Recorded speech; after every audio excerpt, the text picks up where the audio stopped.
Le he dado la palabra al grupo SID. Tiene la palabra la señora Meister. Los bosques europeos ocupan cerca de 158 millones de hectáreas. Según el propio informe del Tribunal de Cuentas, dice que la superficie que cubren los bosques es similar a la de la agricultura y que ha aumentado en los últimos 30 años. Sin embargo, en cuanto a la financiación de las zonas forestales, con cargo al presupuesto de la Unión Europea, es mucho menor que la agricultura, equivale a menos del 1% de la política agraria comunitaria, lo dice, como digo, este informe. Por lo tanto, no debemos olvidar que tal y como nos presenta el Tribunal de Cuentas, el estado de nuestros bosques ha empeorado durante los últimos años y no debemos tampoco olvidar que las prácticas de gestión sostenibles representan un elemento clave para preservar la biodiversidad en Europa y, además, son fundamentales para abordar la lucha contra el cambio climático. Desde este informe se desprende que la Unión tiene carencias en lo que se refiere a la conservación de la masa forestal. Ni se está abordando con la ambición necesaria a este problema, tal y como dice el informe, y, de hecho, se está demostrando que en aquellos ámbitos en los que la Unión es plenamente competente, la Comisión Europea podría haber adoptado medidas de mayor contundencia para mejorar la protección de los bosques europeos.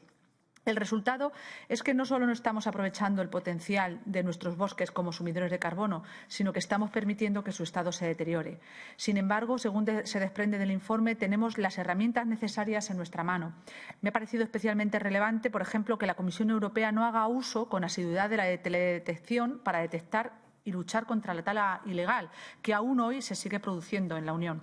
Por eso me gustaría aprovechar la presentación de este informe para apelar a la Comisión e instar a que se persigan estas prácticas ilegales y que se pongan en marcha los mecanismos necesarios para acabar con ellas y proteger de manera efectiva nuestros bosques. No obstante, no solo la Unión es competente en esta materia, por lo que yo creo que también desde aquí, desde el Parlamento, debemos exigir a los Estados miembros para que tengan una mayor ambición en su política forestal.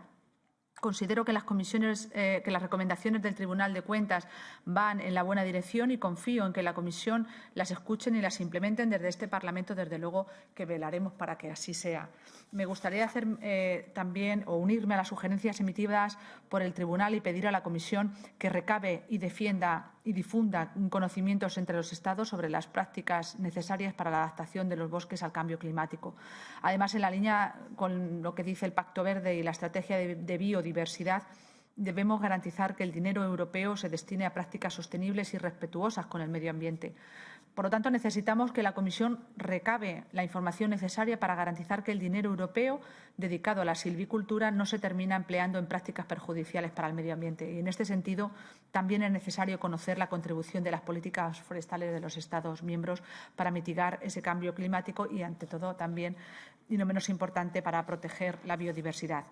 Me gustaría, para concluir, conocer qué medidas concretas propone el Tribunal de Cuentas y si considera que existe base legislativa y financiación suficiente para garantizar la protección de los bosques a nivel europeo, o si considera que existe algún déficit en la norma que sea necesario solventar para completar la política forestal. En alguno de los comentarios sobre el informe, el Tribunal observaba algunas falta de calidad o problemas en las medidas de conservación y me gustaría saber en qué sentido observa esa falta de medidas de calidad, o que incluso ha encontrado en la teledetección algunas incoherencias. No sé por qué opina el Tribunal de Cuentas que en la medición, como en la medición del cumplimiento de estas normativas, encuentran incoherencias por parte de la Comisión. Me gustaría que concretara esas conclusiones que saca en el punto 4 del informe.